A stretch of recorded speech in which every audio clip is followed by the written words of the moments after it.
From the past master.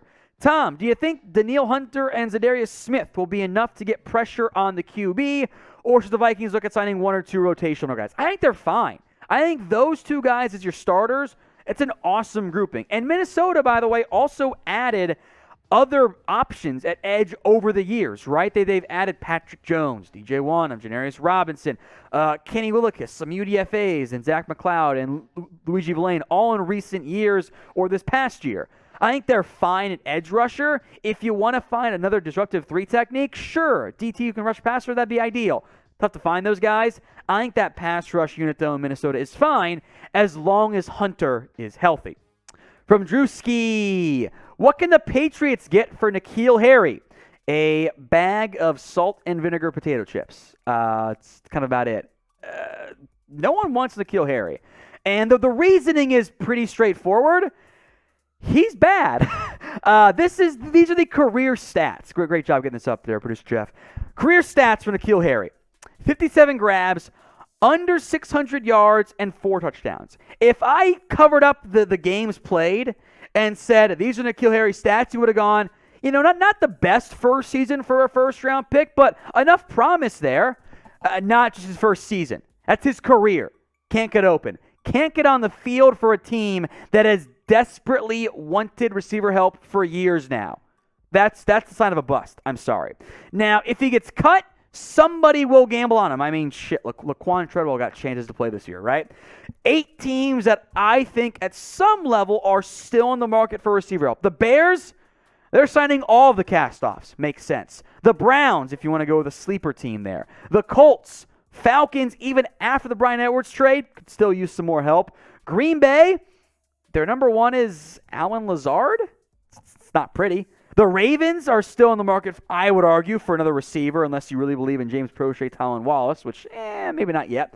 The Vikings, if they don't trust KJ Osborne. And Tennessee, sleeper team there, given that they have A.J. Brown, or they traded away A.J. Brown, have Robert Woods and Traylon Burks, and not much else.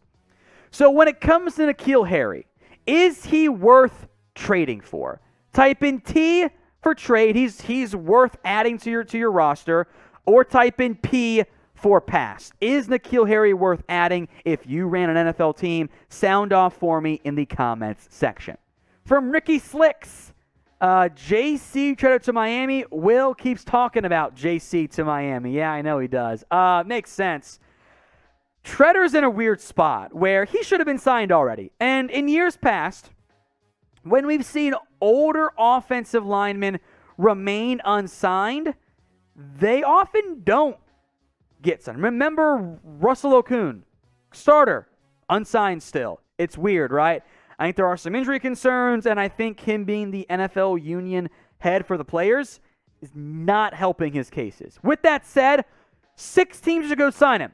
The Dolphins, Minnesota, Dallas, Las Vegas, New York Giants, and Seattle. He is an upgrade at center over all of those teams' current options. Miami, in particular, should sign JC Tretter.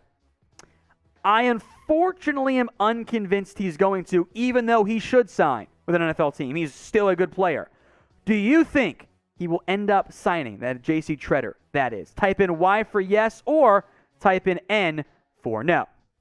From Evan Hinders, will Dalvin Cook be a wide receiver since the Vikings use him as a receiver in practice? So, this happens almost every year where the smart NFL teams give their running backs receiver reps. And the reasoning why there is actually fairly straightforward. It's to, when they throw the football, they're going to have their running backs out there. He's not going to move to receiver. Could they give him the occasional slot receiver rep? Absolutely. But getting him a wide receiver drills reps is actually smart because they will throw it more this year. And your running back is going to catch passes. He's not going to be a receiver. He's getting reps with the receivers because running backs catch the ball too. It's just like when your tight end gets slot receiver reps. It's because he's going to get some reps there. But he's going to be still a running back in the end. From 30 Racks, who's your early offensive and defensive player of the year? Okay, let me go with... I'm going to go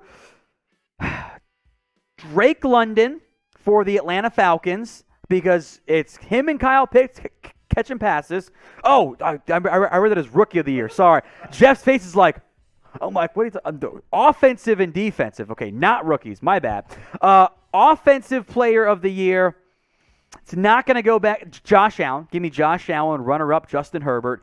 Defensive Player of the Year. Let's go back to the Aaron Donald well, who will once again win that award. And maybe a guy like Micah Parsons makes a good run at it as well. From Alec G. Which NFL team will be expected to make the playoffs and miss, and vice versa? So about every year, before they added the extra wild card spot, about 4 teams who made it last year didn't make it the next season. The ones that jump out to me, well, Pittsburgh's pretty obvious, I think, from that standpoint. Patriots as well. I think the Chargers will be able to make it in. Now, if you're talking about this year and the expectations of making it, I could see a team like Arizona kind of collapsing a little bit this year, like they've done in the past when they don't have their best playoff stuff.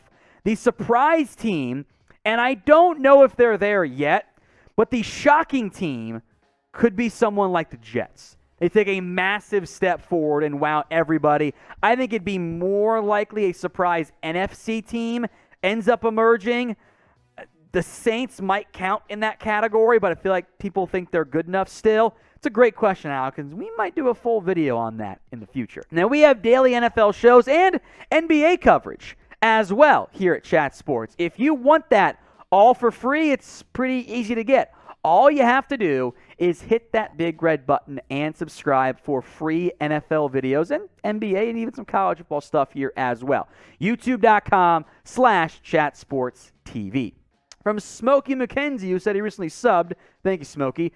Most overrated team and most underrated NFL team. Probably a show we'll do, or a video we'll do an entire thing on, just overrated and underrated teams. Overrated teams right now. A little bit worried about Tennessee, by the way, and Green Bay. Now, the NFC side from Green Bay, they'll win the division. No problems there. I'm worried about them. Underrated teams that I see out there?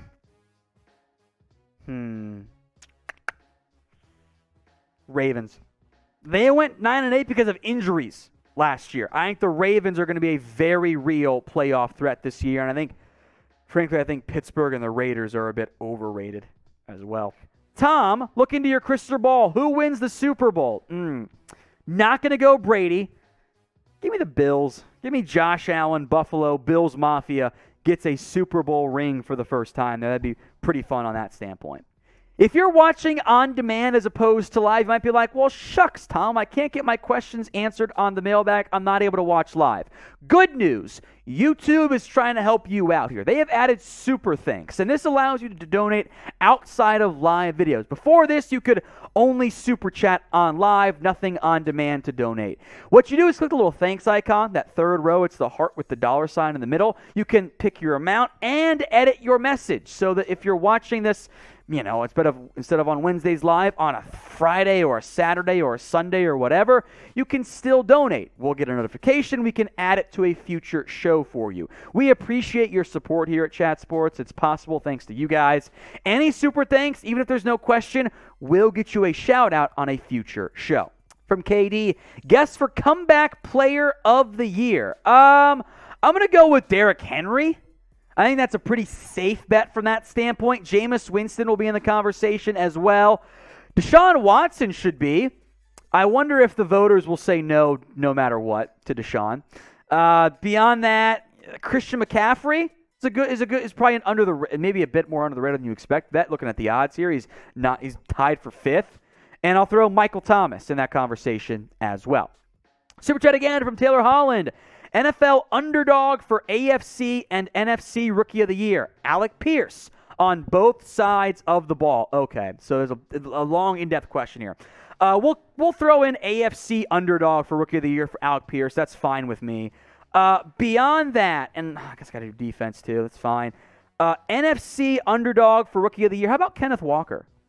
How about the Seahawks, who want to run the football a lot? He gets that award over, I think, the betting favorite right now in Drake London. We can roll with Alec Pierce for AFC. For NFC Rookie of the Year and Defensive Rookie of the Year, I mean, Thibodeau's, I think, pretty clearly your betting favorite from that standpoint, so I don't want to go too far on that. Or maybe Hutchinson is your betting favorite, actually, now that I think about it more.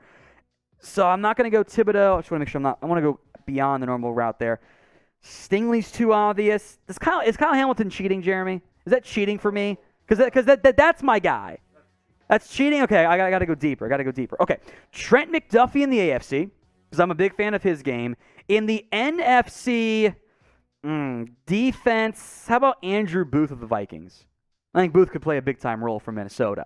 From FCX, Will Anderson or Jalen Carter. So this is Bama edge rusher Will Anderson and Georgia defense lineman Jalen Carter. As we sit in the way too early process, two of the best players in next year's draft class.